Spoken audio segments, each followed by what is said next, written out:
Hello, everyone, and welcome to Morning Coffee Break. I hope everybody is doing good today. It's Wednesday, January 17th. Currently it's 6 degrees, but it feels like -4. And it's even going to get a little colder, I think, in the next few days. High is going to be 22 today with no chance of precipitation, but the chance goes up as the week goes on as well, and winds at 5 miles per hour. So, today there's going to be a Kitty's Corner, jokes of the day. She wanted to do some jokes of hers, and they're hilarious. So definitely check them out today. She was just laughing like crazy. She couldn't believe how funny the jokes were, one after another. So okay.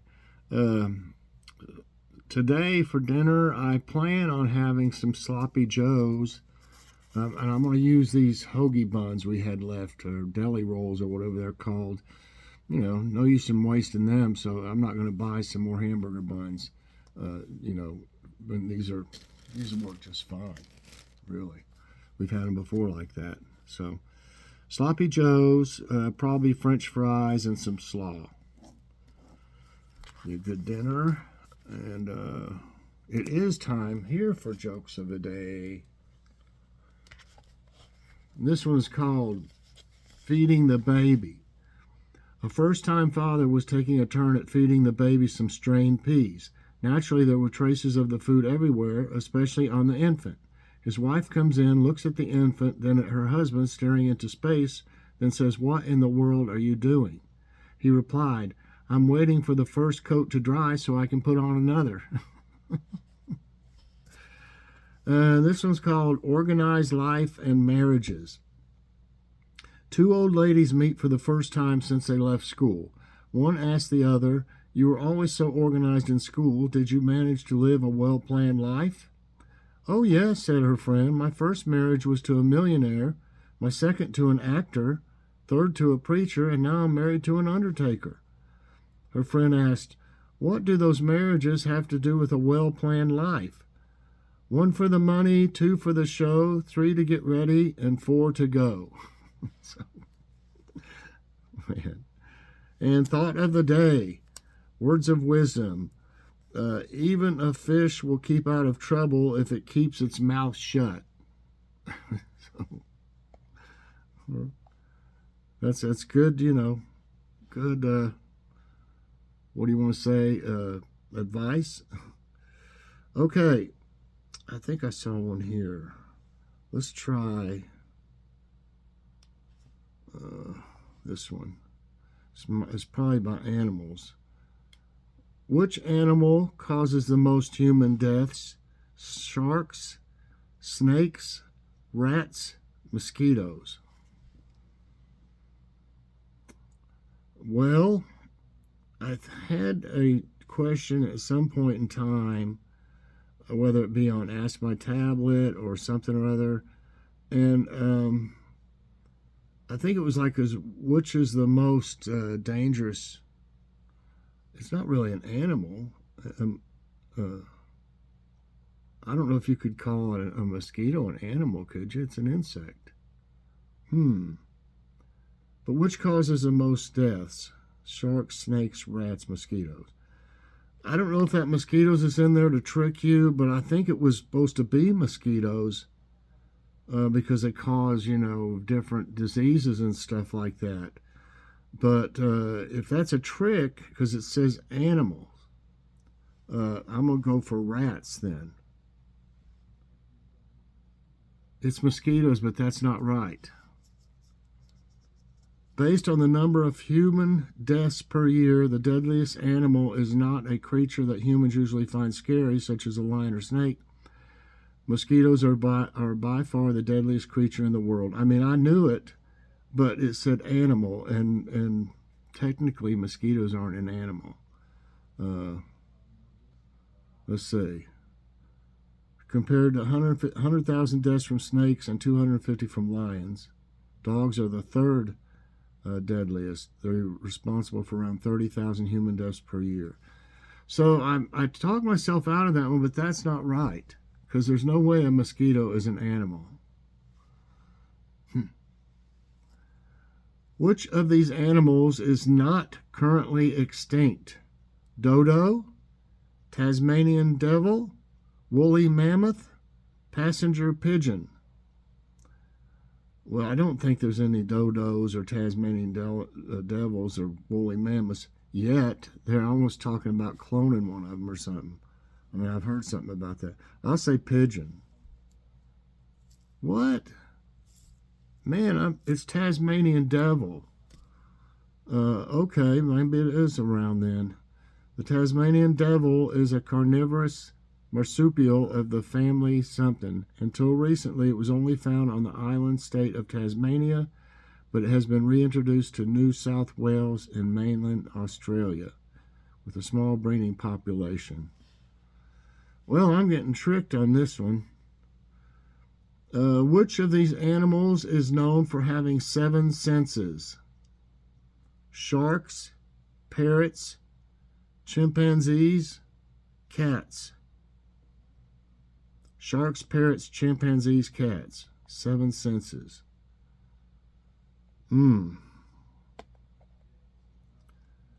I think sharks have more senses. Oh yeah, I got one right. Sharks possess an impressive array of senses that they use to navigate through the underwater world and to find prey.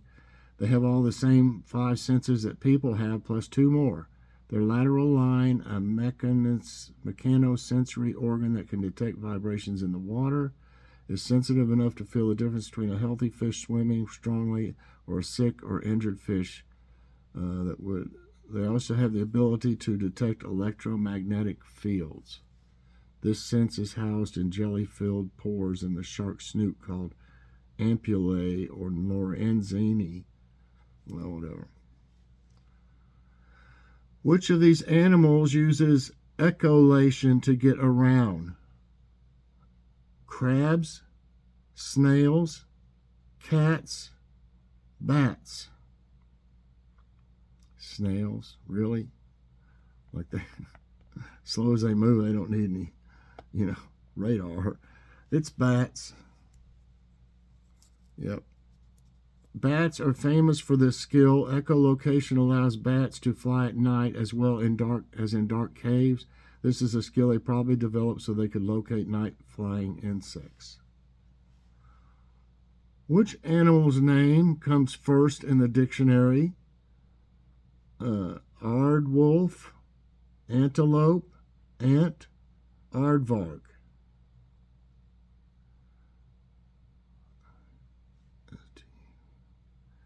I would say aardvark because aardwolf, the W comes after that. Aardvark is what I'm going to say. That's right. The aardvark, sometimes called ant bear, is a medium-sized mammal native to Africa. The name comes from the Afrikaans Dutch for earth pig because early settlers from Europe thought it resembled a pig. However, it's not related to the pig. 3 right and 2 wrong. I could have done better, but I didn't. So, live and learn. The tears of which animals are said to be a sign of insincere grief? Snakes, anaconda, hummingbird, crocodile. The tears of which animals are said to be a sign of insincere grief? I don't think snakes or anacondas. I've never seen one with tears, but I have heard the old expression, crocodile tears. Maybe that's it. Yay! The term crocodile tears and equivalents in other languages refers to a false, insincere display of emotion, such as a hypocrite crying fake tears of grief. Well, I mean, why would you think a crocodile would be grief, in grief anyway or whatever? Oh, look at it. It's crying. Let's go pet it.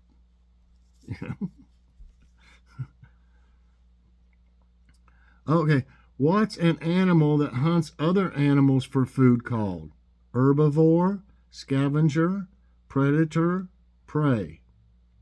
I think this one's kind of logical, isn't it? Predator. A carnivore is an organism that mostly eats meat or the flesh of animals. Sometimes carnivores are called predators. Organisms that carnivores hunt are called prey. 5 right, 2 wrong.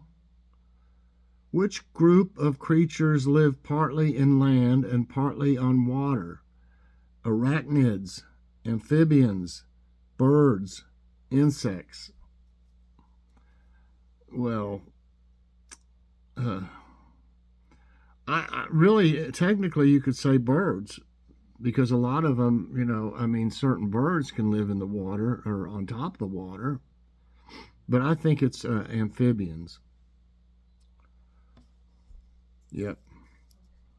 Amphibians are ectothermic tetrapod vertebrates of the class Amphibia.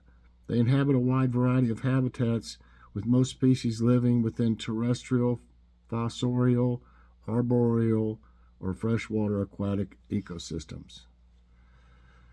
6 right, 2 wrong. Got 2 more. A pride is a group of which animal species?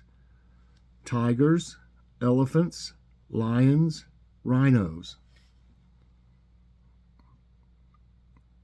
Well, I've heard it somewhere. I don't know if it was on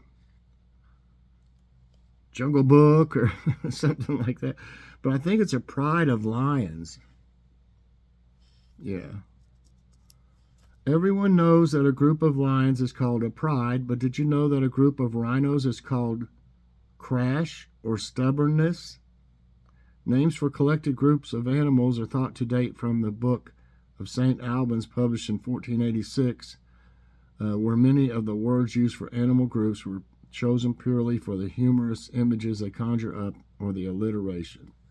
Okay. 7 and 2. What type of animal produces milk? Mammals, reptiles, birds, fish. I think this one's pretty easy too. Mammals. Mammals are a group of vertebrate animals constituting the class Mammalia, characterized by the presence of mammary glands which in females produce milk for feeding their young, a neocortex, a region of the brain, fur or hair, and 3 middle ear bones. Okay, I ended up with 8 right and 2 wrong. That first one I could have got, but I thought they were playing a trick, So that's pretty good. I hope y'all did good on it. And, I tried to pick something different, every day, different kind of category, so we can all, maybe y'all know more about animals than me, or maybe you know more about actors or cartoons or something like that. So I try to get everybody their favorite in there. There's plenty to choose from. Like I said, ever since I started going using these, all of a sudden there's about 6 different companies that do trivia, and I'm getting emails. You can't tell me they don't share their emails addresses or something, because I didn't pick any other one but the first one I tried, and after that they just started popping up. So, but that's good, that way we have a lot of variety. So anyway, everybody, definitely check out Kitty's Corner today. If you want a good laugh, you'll laugh just because of her laughing so much, for one thing. So anyway, I hope y'all enjoyed this morning coffee break. If you did, I hope you'll press that like button. Also subscribe if you haven't already, and share this out, and hit that so you get all my videos as soon as they come out. Everybody, stay warm out there, and I hope you have a great day, and we'll see you later on. God bless.